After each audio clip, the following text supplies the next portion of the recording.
ఏం చెప్తారు? అంటే ఇందులో మనం అర్థం చేసుకోవాల్సిన విషయం ఏంటంటే సార్, మనందరం రాజ్యాంగబద్ధంగా బతకాలండి. మనం ఎవరో రాజులం కాదు. రాజ్యాంగబద్ధంగానే ఒక స్టేట్ చీఫ్ మినిస్టర్ అయినా, ఒక కంట్రీ ప్రైమ్ మినిస్టర్ అయినా, ఒక లెజిస్లేటివ్ అసెంబ్లీలో ఉన్న మెంబర్ అయినా ప్రతి ఒక్కరు రాజ్యాంగం కిందే. రాజ్యాంగ కర్తలు మనం కాదు. రాజ్యాంగం అమెండ్మెంట్స్ చేసుకుంటే చేసుకోవచ్చు కాక రాజ్యాంగం ఆర్టికల్ 19 ఏం చెప్తుంది? అదొక rainbow of freedom of rights. దాంట్లో ఆర్టికల్ 19 ఉండేటువంటి పలు సెక్షన్లు గాని, పలు విధానాలు గాని, ఒక కోర్టు మనకు రెస్ట్రిక్షన్ ఏప్రిల్ 1, 2017లో చెప్పిందండి.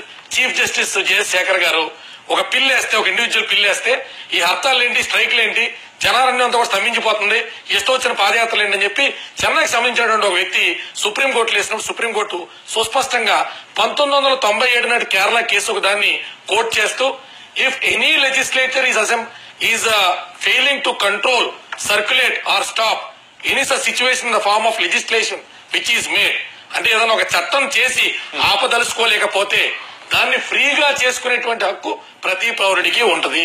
ఇక్కడ అనుమతి అనే ప్రశ్న ఎందుకు వచ్చింది sir? First of all, A gun, కత్తులు, మారణాయుధాలు లేకుండా ఎక్కడైనా ఫ్రీగా అసెంబ్లీ వచ్చని ఫ్రీడమ్ ఆఫ్ అసెంబ్లీ చెప్తున్నప్పుడు ఒక రియాస్ కి దారితీస్తానేటువంటి ధోరణిలో మీరు కట్టడి చేయండి, పోలీసులు పెట్టండి, సిఆర్పిఎఫ్ పెట్టండి, భద్రతా భాగాలు పెట్టండి కాదంట్లా. అదే దాన్ని పెట్టి పాదయాత్ర తీసుకెళ్లి ఉంటే ప్రభుత్వానికి మంచి జరిగేది. ప్రభుత్వానికి చీఫ్ సలహాదారులు ఎవరున్నారో నాకైతే తెలియదు, కానీ మాకంత అనుభవం కూడా లేదు. పూర్వానుభవం కలిగినటువంటి, సుదీర్ఘ రాజకీయ అనుభవం కలిగినటువంటి చంద్రబాబు నాయుడు గారు ఇలాంటి సెల్ఫ్ గోల్స్ ఎందుకు వేసుకున్నారో ఈ విషయం నాకైతే అర్థం కాల.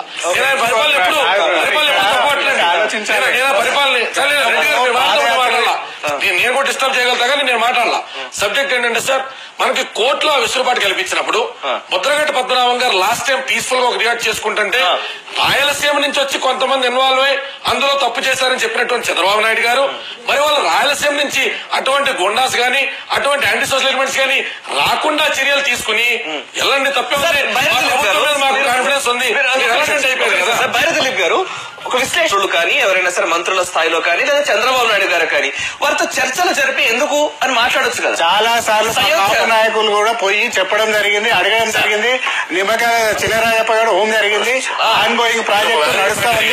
నేను చెప్పేది ఏంటంటే, అది 1 నెల, 2 నెలలు, 6 నెలలు సబ్మిట్ చేస్తారు. అంతవరకు ఆగవచ్చు కదా అని మేము అంటున్నాం. ఆయన పొలిటికల్ గా మేము ఇవ్వనప్పుడు సేమ్ ఇష్యూ గురించి సేమ్ పాదయాత్రలు చేసి ఏం కొత్తగా తీసుకుపోతున్నారు మీరు? ప్రొవోకేట్ చేయడమే కానీ పబ్లిక్ ని కానీ అక్కడ ఉన్నటువంటి సామాజిక ప్రొవోకేట్ చేయడానికి పాయింట్ ఆఫ్ వ్యూ తో పొలిటికల్ తప్ప ఇంకా వేరేదేం లేదు. ఏం రెడ్డి గారు పాయింట్ ఆఫ్ వ్యూ తో పూర్తిగా చూపిస్తున్నా. బట్ దాని అదర్ సైడ్ కూడా చూడాలి. నానానికి బొమ్మ బుర్సు రెండు చూడాలి కదండి. దీని నేపథ్యం క్లుప్తంగా మనం మాట్లాడుకోవాలి సార్. మొట్టమొదటిగా కాపులకి రిజర్వేషన్ ఇవ్వడం అనేటువంటి పదాన్ని వెనక్కి తీసుకుని రివోకేషన్ చేస్తున్నారు సార్.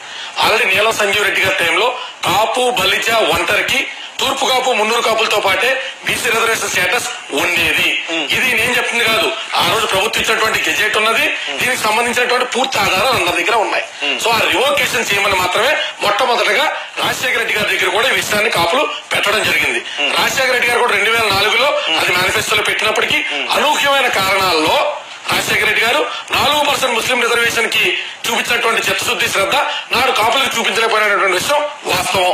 అక్కడ జరిగినటువంటి వైఫల్యాన్ని అందిపుచ్చుకుంటూ నేను మిమ్మల్ని పలానా టైం లైన్ లో, స్పెసిఫైడ్ టైం లైన్ లో 6x30 180 రోజుల్లో మేము కాపు రిజర్వేషన్ తీసుకొస్తారని చంద్రబాబు నాయుడు గారు ఊరు వాడ ఉభయ గోదావరి జిల్లాలో చెప్పినటువంటి రికార్డ్స్ అన్ని మీడియా ఛానల్స్ లో ఉంటాయి. సో జనాలు రాజశేఖర రెడ్డి గారు చెప్పినటువంటి విషయాన్ని చేయి వదులుకున్నారు, దులుపుకున్నారు కనుక కాలం చేసినటువంటి వ్యక్తి గురించి మనం మాట్లాడుకోవడం ఇప్పుడు అప్రస్తుతం కనుక చంద్రబాబు నాయుడు గారు ఇచ్చిన మాటకి, పవన్ కళ్యాణ్ గారు చూపించినటువంటి భరోసాకి, మోడీ గారు చూపించినటువంటి అభివృద్ధి మంత్రానికి అందరూ కల్పించారు. ఇక్కడ మనం అర్థం చేసుకోవాల్సిన అంశం ఏంటంటే, ఎందుకంత తొందర? గత వారం రోజులుగా టీడీపీ శ్రేణులు ఇదే పదాన్ని జనాలు తీసుకెళ్తున్నారు.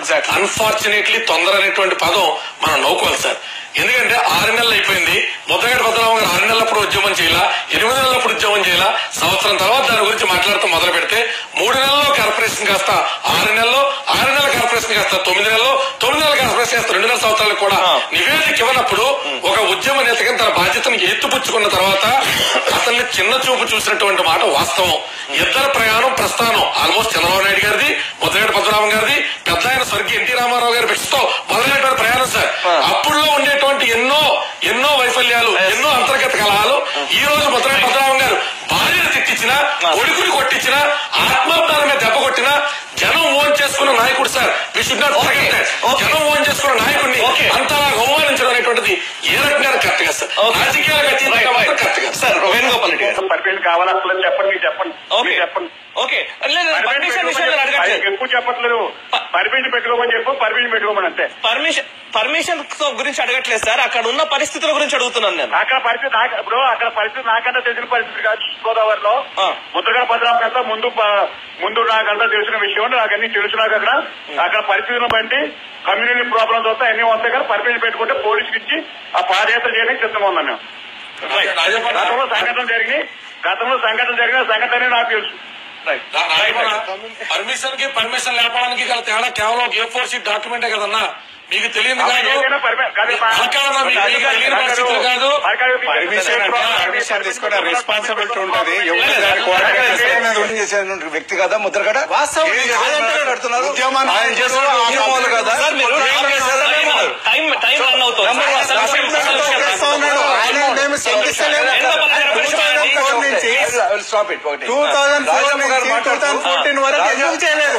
పది సంవత్సరాలు రాజప్ప గారు మాట్లాడుతూ చేస్తా ఉన్నారు. హోమ్ మినిస్టర్ గారు హోమ్ మినిస్టర్ కదా ఆయన అప్లై చేయమండి తప్పకుండా ఇస్తామని చెప్పారు.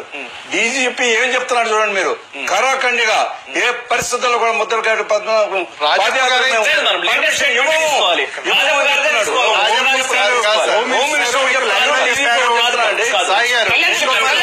ఒకసారి అప్లికేషన్ పెట్టుకొని చూడండి. ఒకసారి ముద్రగడ పద్మనాభం గారు పాదయాత్రకు అనుమతి కావాలి అని అడిగితే ఇస్తామని అన్నారు. ఫైన్. నెక్స్ట్ పాయింట్, యాత్ర వల్ల, ఈ పాదయాత్ర వల్ల ఏం సాధించగలుగుతాం? ఇప్పటికిప్పుడు ప్రభుత్వం ఒక కార్యాచరణలో ఉండగా ఈ పాదయాత్ర వల్ల ఏం సిద్ధిస్తుంది?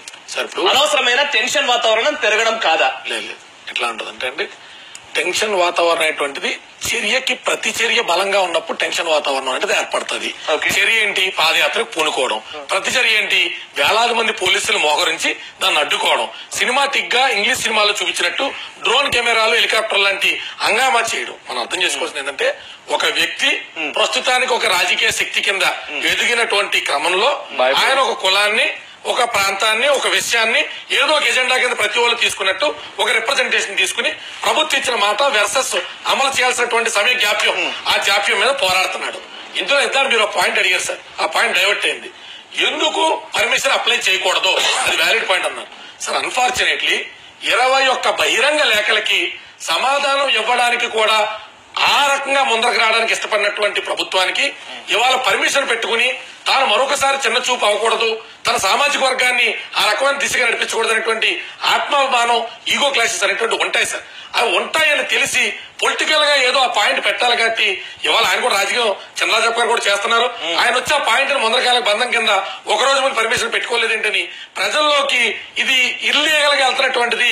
ఏం జరిగినా 2700 మంది మీద బైండ్ ఓవర్ కేసులు పెట్టి ఇవాళ వచ్చి పర్మిషన్ తీసుకోమంటారు సార్. ఇందులో మనం కాంప్లికేషన్ ఏం లేదు. సింపుల్ గా మాట్లాడుకుంటే ప్రభుత్వ పెద్దలు కనుక చంద్రబాబు నాయుడు గారిని ఒప్పించి నాడే డైరెక్ట్ గా ముద్రగడ పద్మనాభం గారు నాకు చంద్రబాబు నాయుడు గారికి అపాయింట్మెంట్ పెట్టించమంటే పద్మనాభంతో నిర్మాణది ఏంటి టైప్ వ్యవహారం రాకుండా ఉండుంటే, అంత చిన్న చూపు రాకుండా ఉంటే, ఈ డీసీపీలు పోలీసు వాళ్ళు వెళ్ళి ఈ రోజు ఇంట్లో ఆడ లాక్కొచ్చి కొట్టకుండా ఉండుంటే ఇవాళ అప్లికేషన్ పెడుదురో పెట్టబోదురో ఇష్యూ అయితే జటిలం అయ్యేది కాదు. జటిలం అవడానికి గల కారణం ప్రతి చర్య తీవ్రంగా ఉండడం.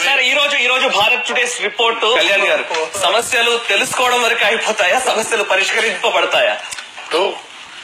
అసలు చిత్తశుద్ధి అంటూ ఉంటే మనం అడుగు వేసుకుని పాదయాత్ర చేయక్కర్లేదు సార్. వాస్తవానికి పాదయాత్ర చేయక్కర్లా.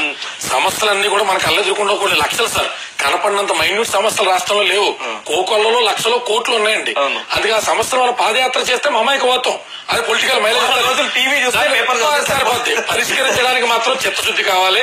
అది మనం నిలబెట్టుకోవడానికి శ్రమించాలి. మనతో పాటు మన కేబినెట్ మంత్రులు గాని, యంత్రాంగం గాని 5 సంవత్సరాల పాటు పనిచేస్తే సాల్వ్ అవుతుంది. ఇందాక నుంచి మనం మాడుకున్న ఒక పాయింట్ మిగిలిపోయింది సార్. కన్క్లూజన్ ముందు రెస్పాన్సిబిలిటీ ఎవరిదని చెప్పిందా? టీడీపీ. రెస్పాన్సిబిలిటీ ఎప్పుడు కూడా ప్రభుత్వాన్ని అవుతుంది సార్. ప్రభుత్వానికి ఇంటెలిజెన్స్ ఉంటుంది, ప్రభుత్వానికి యంత్రాంగం ఉంటుంది. కాపాడాలి సార్. ప్రభుత్వం శాంతి భద్రతలు కాపాడాలి, డిసిప్లిన్ కాపాడాలి. గమనించండి, ఆ రోజు ఖమ్మం గారు